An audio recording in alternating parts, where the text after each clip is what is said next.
Hey everybody, welcome back to Breakfast with Bob from the Challenge Championship as well as from the Collins Cup, which we have right here.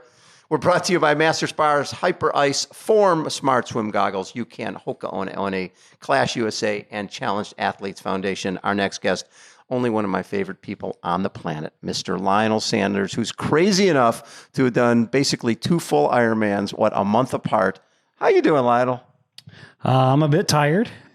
Legs are hurting a little bit, but more motivated than ever, I'd say, and excited to be taking part in this really cool event. Yeah, and when looking at where PTO started and where it is now, I mean, the amount of credibility they've brought to, I think, to professional athletes, but also to the sport. Talk a little bit about what you've seen from PTO from the beginning. Well, in really tough times, too. I mean, this couldn't have been the worst time to possibly start trying to do something like this. Yes. So, I mean, huge credit to them for sticking it out, really, Yes. and helping us. I mean, I think a lot of us relied on them through 2020 anyway. And so now it's kind of our opportunity to pay back a little bit and to show that professional side of triathlon is a legitimate sport, is a bona fide professional sport, is an entertaining sport, has some great personality, some great rivalries, which I've always known, but now is our opportunity to sort of show that to the world. And I believe that's kind of the business model, right? Is founded on that premise, right? And that the world will appreciate what we have to offer. And I'm excited to take part in that. What's fun is you've been doing when it comes to rivalries, we've got you and Sebastian Kienle, and lately you and Sam Long have had some really good races, and obviously the tri battle with you and Jan Frodeno. Did you like the one-on-one atmosphere, just the whole concept of that?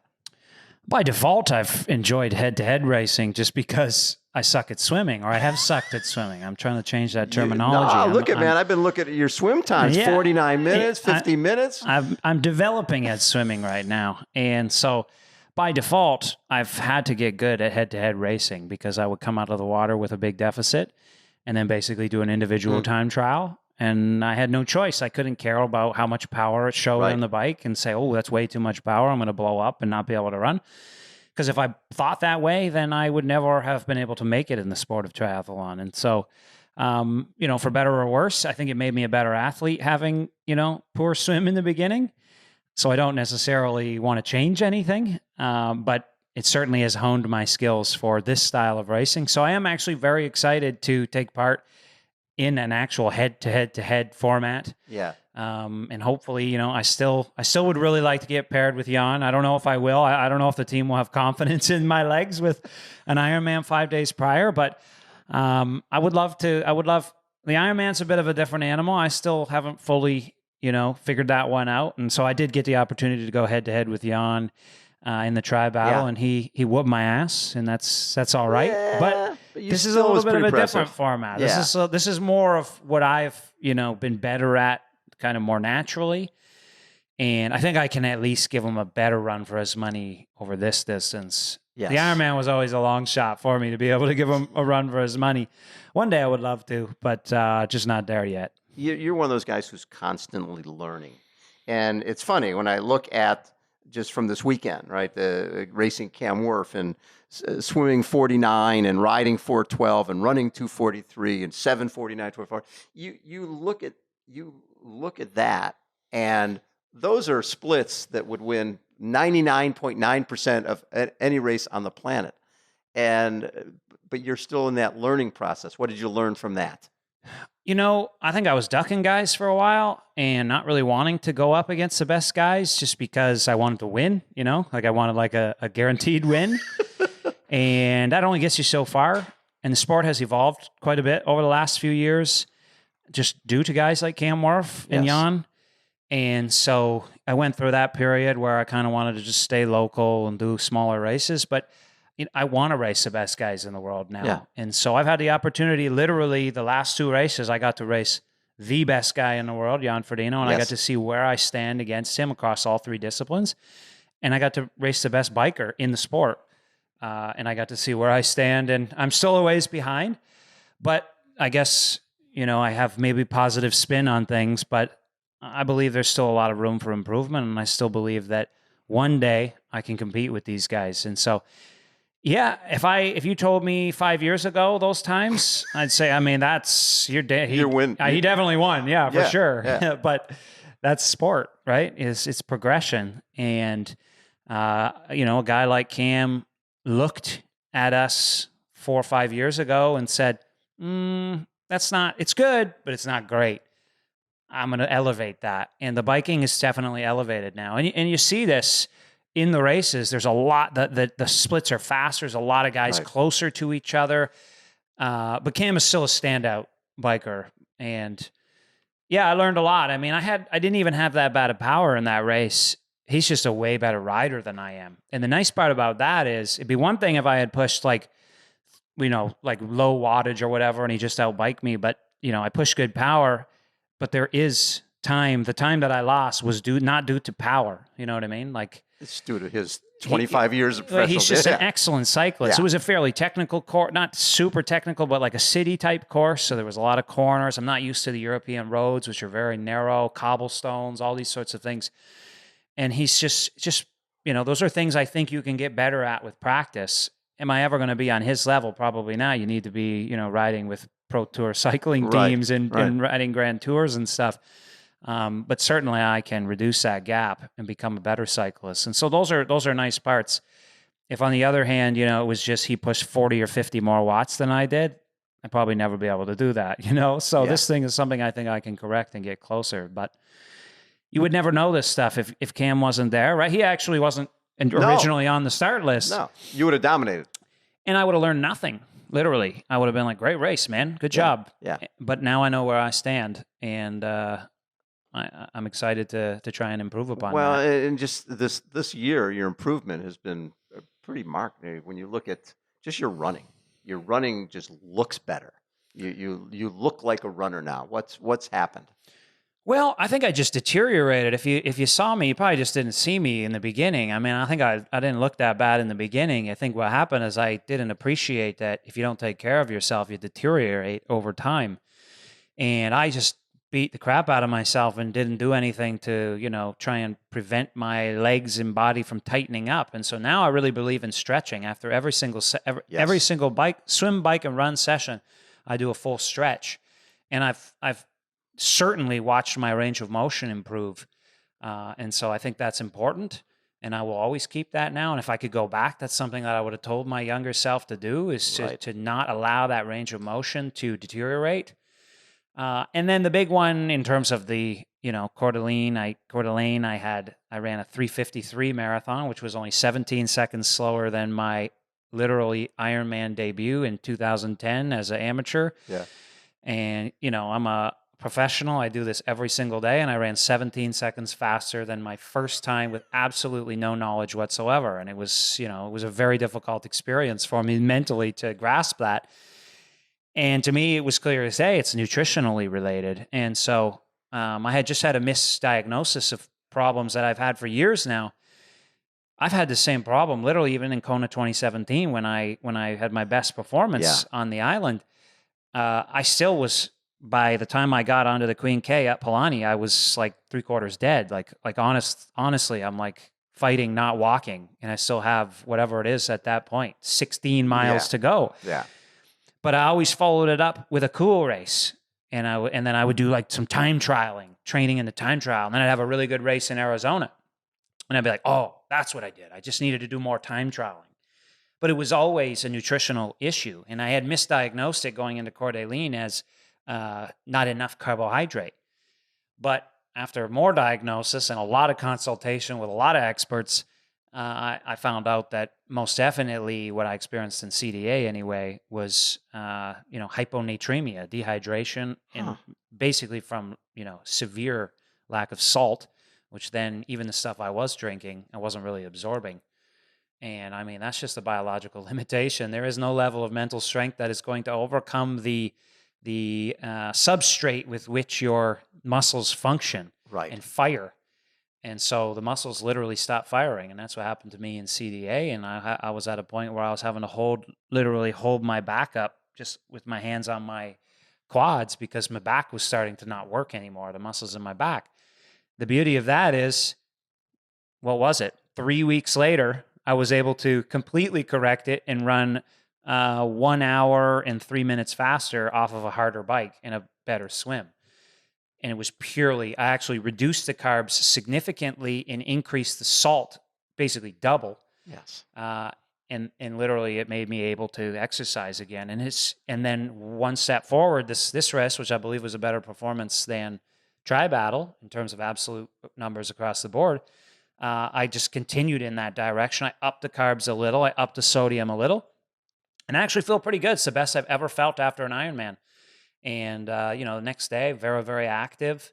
And I've already, I'm going to go for a bike after this and a run. And usually I'm absolutely destroyed after an Ironman. And so we're moving in the right direction. I'm not going to say I got it figured out, but we're moving in the right direction. And the nice part is the sport just keeps teaching and teaching, and you never learn it all. And that's what makes this thing fun. Well, what's fascinating is you remind me, Scott Tinley won Ironman New Zealand and immediately came through the finish chute and asked for a pad of paper and wrote down everything he ate. All of his thoughts. Everything. Everything he ate at every mile, right? And did the exact same thing next Ironman and blew to the moon, right? So it's like every single day, it's different, right? Your body is different. The conditions are different. Undoubtedly. You have to understand the underlying. This is definitely something I learned because these last 2 races have been quite cool and CDA was a lot warmer. And you have to understand the underlying processes so that you can make decisions on the fly. You have to be able to make decisions. You have to be able to listen and understand what's happening and not let it get out of control, because if you get too far down that path of dehydration, you will never get it back. You can allow yourself to go down into the hunger path a bit, and you can, your body's amazingly receptive to carbohydrates when you're low carb. But your body will not be able to process the necessary salt and water when you allow that to get too far. So you need to be understanding of what's going on under the hood and what's going on out there, and able to make decisions on the fly and make adjustments, and also have the tools to make adjustments. I had salt inside my thing in the event that I felt like I needed more salt. I had salt inside of my pack in here. Yeah. I had extra carbs if I needed it. And, you have to be able to make adjustments on the fly.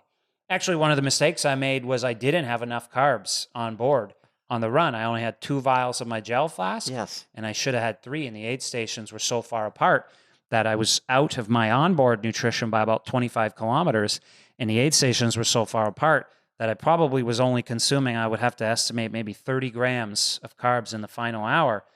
And I made it to 37K. I had the deficit down to 1 minute and 15 seconds. So I had 5K to go, and I was on pace basically to tie. And I was just out of energy. And I know it's carbs this time because my muscles were still functioning and I could mentally push myself. But when I got to the finish line, this is the first time ever in an Ironman, I was hungry. Like I was, is that French fries? Like, honest to God, that's literally what I was thinking. That is the first time ever. Usually I'm so sick and so horrible feeling. Yeah, you don't want to. That's because I'm so severely dehydrated and so depleted.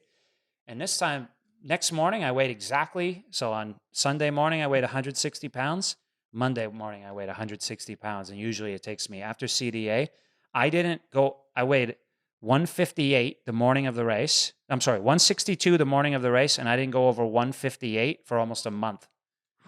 Really? You were that depleted. Something changed inside of me. Like I said to my wife, Erin, I don't know what happened, but something changed inside of me after that race, and I can't get it back. And I just think it was very, very deep depletion. You were basically cooked.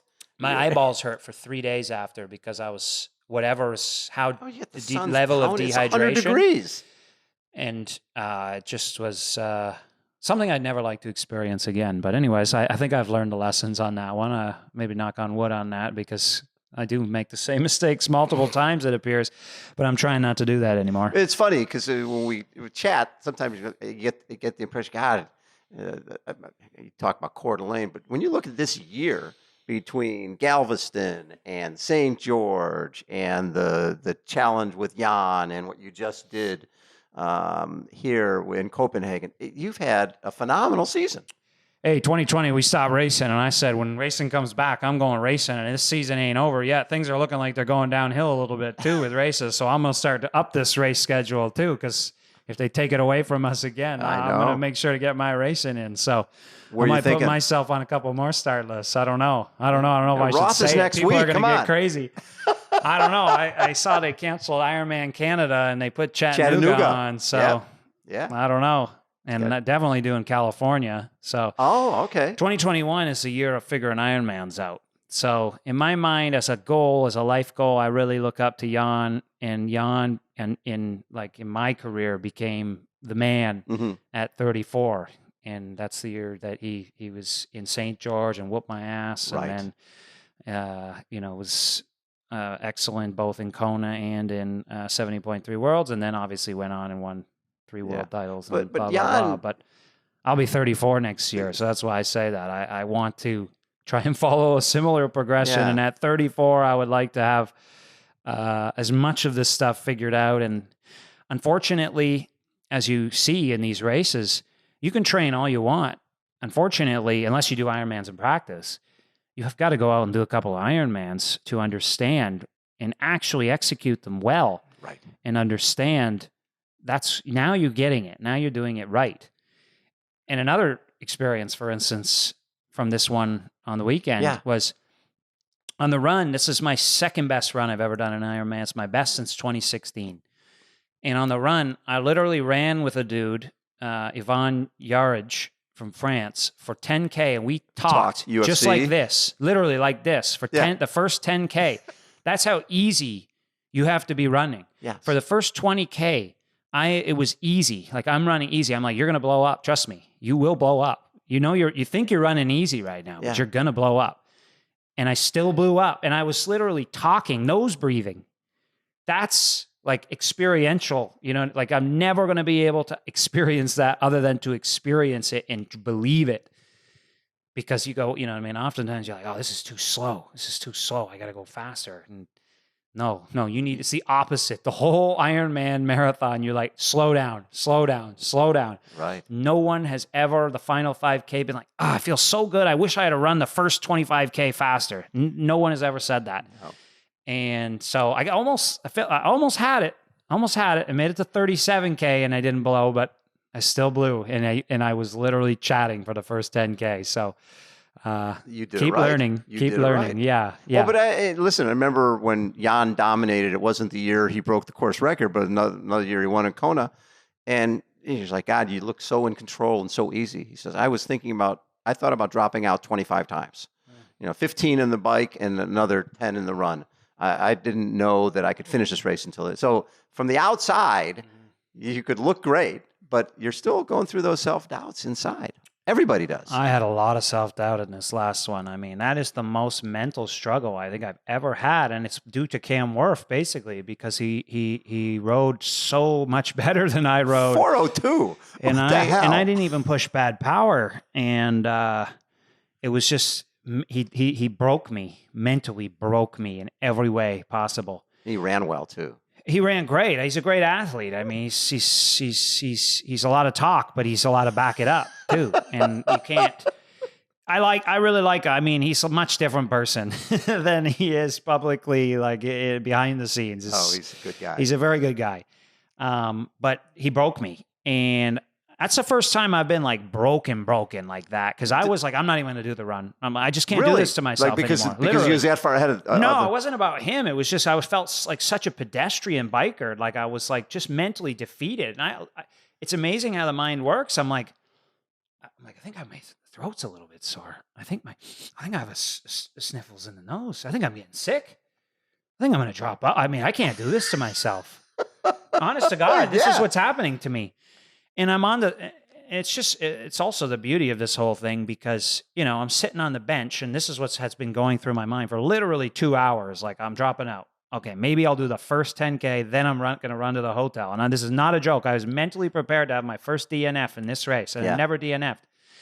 And I'm sitting next to David Please and he's like, so how you feeling? I was like, horrible, absolutely horrible. I was like, I think I just done too many Ironmans in a row. And he's like, oh, I did Frankfurt last weekend.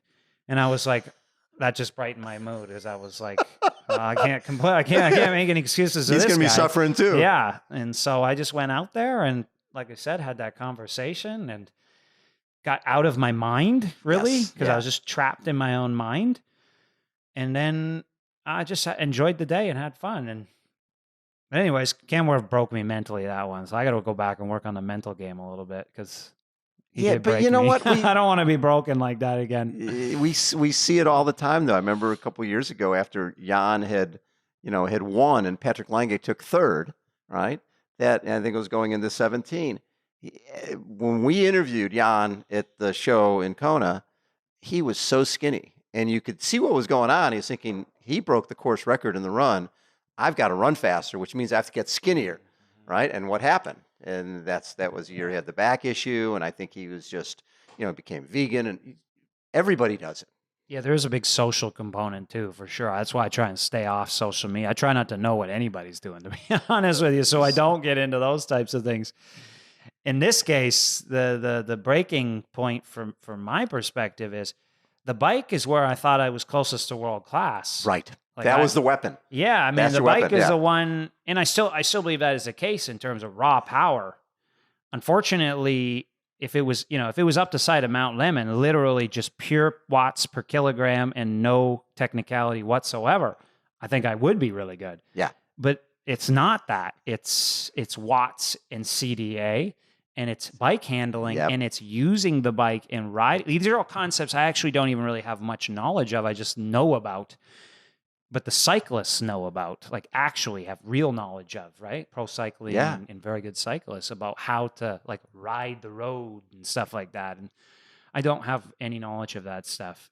I would like to learn more about it. And so once again, you do one of these races and then it's like, oh, whole world of opportunity is still out there to learn and to grow.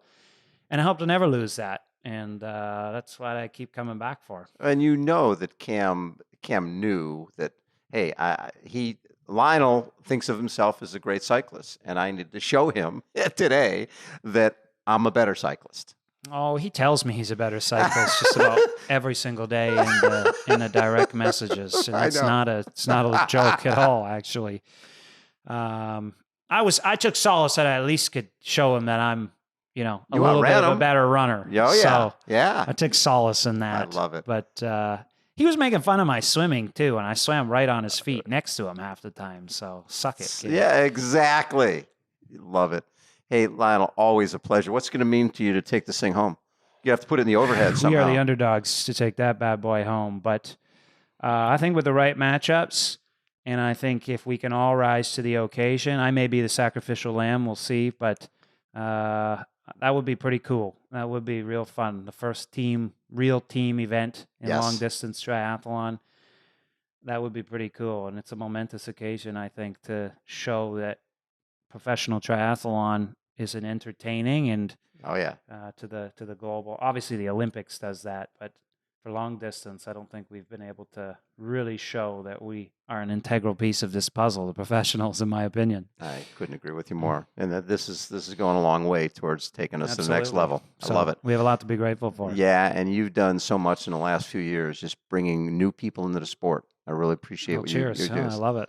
It's the best. Lionel Sanders has been our guest, everybody. Again, this is Breakfast with Bob from Challenge Championship and the Collins Cup. Right here, Lionel and Team International will be bringing this puppy home. Thanks, everybody, for tuning in. We'll catch you next time. See ya.